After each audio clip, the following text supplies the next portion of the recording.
po bang mag-provide ang good share ng mga kahit general details kung paano yung 125 million na iyon ay ginastos, no? Considering yung said amount ay inexpend sa loob ng 11 araw. 125 million ginastos sa 11 araw o on average mga 11.3 million a day ay ginamit lahat yan. Sabihin natin for the sake of argument, so ginastos yung 125 million sa 19 days. Still, 6.5 million pesos a day iyon. So kahit itanong po natin yung ibang pinagkagastosan nila. I would just like to, of course, welcome to the Senate our distinguished Vice President Sara Duterte, may silingan in Mindanao. Ma'am, mayong buntag, ma'am. And to the whole family of the DepEd community, good morning to you all. So we'd like to recognize our distinguished sponsor, Senator Sonny Angara, and to interpolate our distinguished colleague, Senator Risa Ontiveros. Thank you, Mr. President. Thank you, Majority Leader. We're ready to receive questions. But just for the record, the budget for the Office of the Vice President is 1,874,019,000 pesos. Thank you, Mr. President. Salamat kaayo, Mr. President. Magandang umaga pong muli, good share, and to the OVP, maayong buntag. Mr. President, good share, in 2022, the confidential funds of the Office of the Vice President were augmented by 125 million pesos from the Office of the President. Now, during the proceedings at the House of Representatives, it was stated that the OVP submitted on January 17, 2023, a liquidation report covering these funds. Currently, the Commission on Audit is auditing the use of this 125 million and has committed to finish by the 15th of this month. Sayang hindi lang umabot dito sa ating plenary interpellation. Pero, Mr. President, good share, ano na po yung status ng audit na ito? I'm not sure, ma'am. But maybe we can ask the Commission on Audit when they come before us next week. When they Will do, that Mr. they would Chair. be in a best position to answer, Your Mr. Honor. President, the Chair is not in receipt of any initial findings of the COA. No, Your Honor. Thank you, Mr. President, good chair. Now, that said fund transfer or augmentation is being challenged. As a longtime senator and as our Committee on Finance Chair, ano po tingin nyo, Mr. President, good chair, anong tingin ng good chair, ang pwedeng maging pinaka-prudent na policy kaugnay ng augmentation ng isang budget category na hindi na-allocate naman ng funds in the first place? Dapat bang i-regulate ang ganitong practice o kaya ipagbawal pa natin ng Kongreso? Thank you, Your Honor, Senator Risa, our Vice Chair and Deputy Minority Leader. Your Honor, what I was told is this was not an augmentation because an augmentation has a very technical meaning in budgetary terms. What I was told is this is a release from the contingent fund, thus not subject to the rules set forth in laws and jurisprudence, which pertain specifically to augmentation of savings, which are authorized to be done by the Senate President, by the Chief Justice, and other officials who are permitted explicitly by the Constitution. Salamat, good share. Conceding for the moment na at least sa ngayon, hindi subject or hindi pa subject sa rules at procedures ng augmentation at pinagdedebatihan pa nga, di ba, kung augmentation nga ba yung nangyari or ibang proseso. Still, kung hindi pa yung rules at procedures ng augmentation, such a move of big money from the most important office of government to the second most important office of government, syempre, kailangan siyang ngayon sana o eventually, sooner than later, mag-govern ng mga rules at saka procedure. So, kapag nabuo na or mabubuo na yung rules at procedures na iyon, ano, Mr. President, ang tingin ng good share na dapat maging prudent policy tungkol sa ganyang klasing augmentation man yan o release man yan, basta paglipat ng malaking pondo mula sa importanteng opisina papunta sa importanteng opisina. Hindi ba dapat ma-regulate yung ganitong practice? Or even, given kung gaano kalabo yung kasalukuyang rules at procedures at given kung paano naging kontrobersyal itong mismong paglipat ng mismong perang ito, hindi kaya dapat ipagbawal ng Kongreso? Sa akin, ma'am, medyo specific na ho yung nasa batas ho natin ngayon. Kasama na po yung mga desisyon ng Korte Suprema, specifically yung Araulio decision. Dahil doon, nakalagay doon na kung ano yung mga patakaran sa paglilipat ho ng pondo.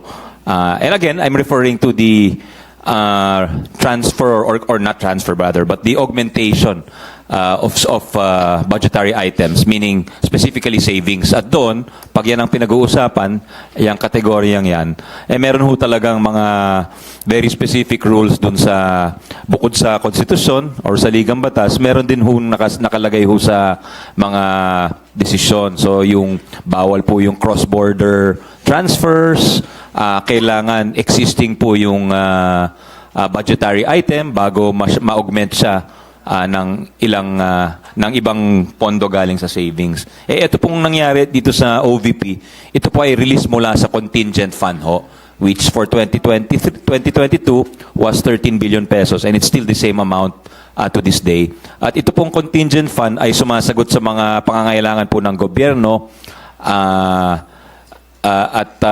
lahat po, iba po ang patakaran dito. Hindi po itong dahil hindi nga ito augmentation ng savings, iba po ang patakaran pagdating ho sa pag-release or paglabas ng pera mula sa contingent fund, Your Honor. Salamat, Mr. President. Good sponsor. Kaya nga, interesante at tingin ko rin po importante yung sinimula nating pag-usapan kahapon na simula dun sa kasalukuyang special provision tungkol sa contingent fund na nagpapayag at nagbabawal din sa mga specific kinds of releases. Nagbabawal halimbawa sa paggamit ng contingent fund para sa motor vehicles.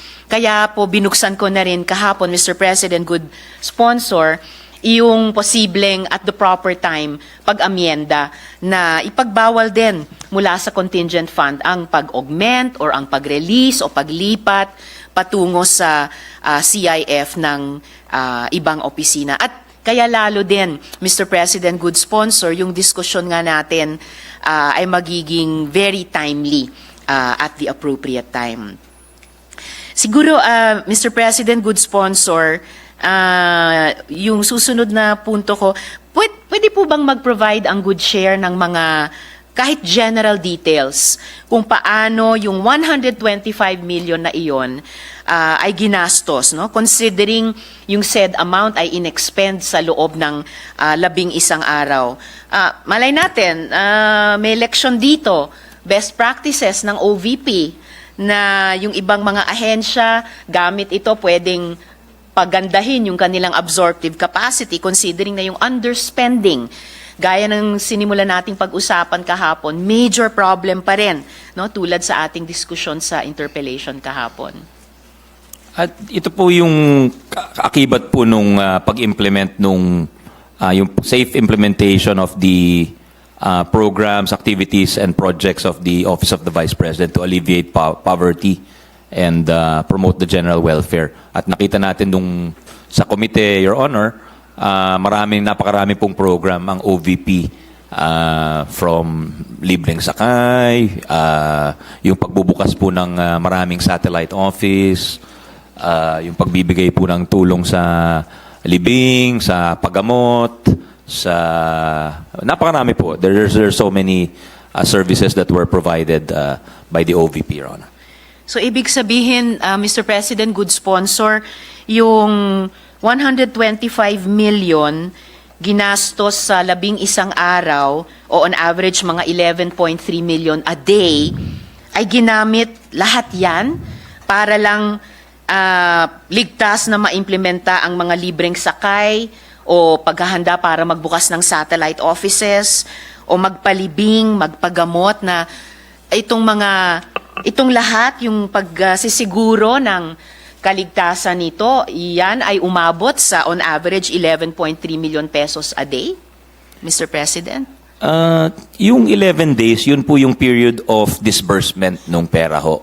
But if you include the period for obligation, it was actually 19 days. And if we look at the services performed or the use of the funds, goes beyond actually the 11, or whether there's 11 days or 19 days.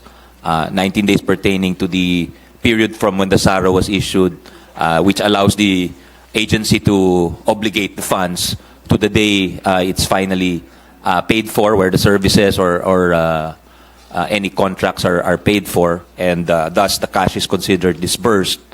Does not mean that all the services or all the information, for instance, will be given on those days. Meaning, the information could have been given subsequent to the contracting and disbursing of the money. Sige po, Mr. President, good sponsor. Kahit sabihin natin, for the sake of argument, so ginastos yung 125 million sa 19 days, still, 6.5 million pesos a day iyon. So, kahit itanong po natin yung ibang pinagkagastosan nila, information, different provinces or regions, lalo na yung mga apektado pa rin ng insurgency, sigurado naman hindi lang yung OVP security ang nag-secure ng OVP, whether the head of office or the personnel or the implementers ng mga programa, pero yung AFP at PNP on the ground, well and good, data-driven, dapat yung mga programa. Yung GIDA areas, ito po ay termino din ng Department of Health, so malamang sa hindi or posible nakikipag-ugnayan ng OVP dun sa mga programa, activities at proyektong iyon sa DOH. Hindi kaya yung mga bags, school supplies at dental kits ay tumatawid na sa budget naman ng DepEd na concurrently hinihead ng Vice President. So claims, various provinces, validation of complaints. Again, still, even with this listing, palagay ko lamang po, Mr. President, good sponsor, reasonable pa rin itanong kung bakit posibleng umabot sa 11.3 million pesos a day ang gastos. And in any case po, just for the sake of thinking aloud, hindi po ba pwedeng i-convert yung mga worthwhile programs sa mga ito into line items sa budget?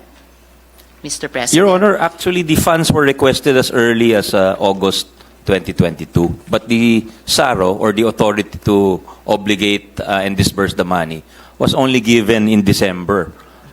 So talagang, kumbaga, obligado rin silang gastusin yung pera, Your Honor. Kasi kung hindi, di ba, we have a modified cash-based budgeting. Pag you use it or you lose it. So, pag hindi mo ginastos yung pera, maaaring mawala sa ahensya mo yon, di ba? Yes, thank you, Mr. President. Good sponsor. Kung ano man, kung yung SARO na release sa Disyembre, still, kaya yung interest at yung curiosity ng publiko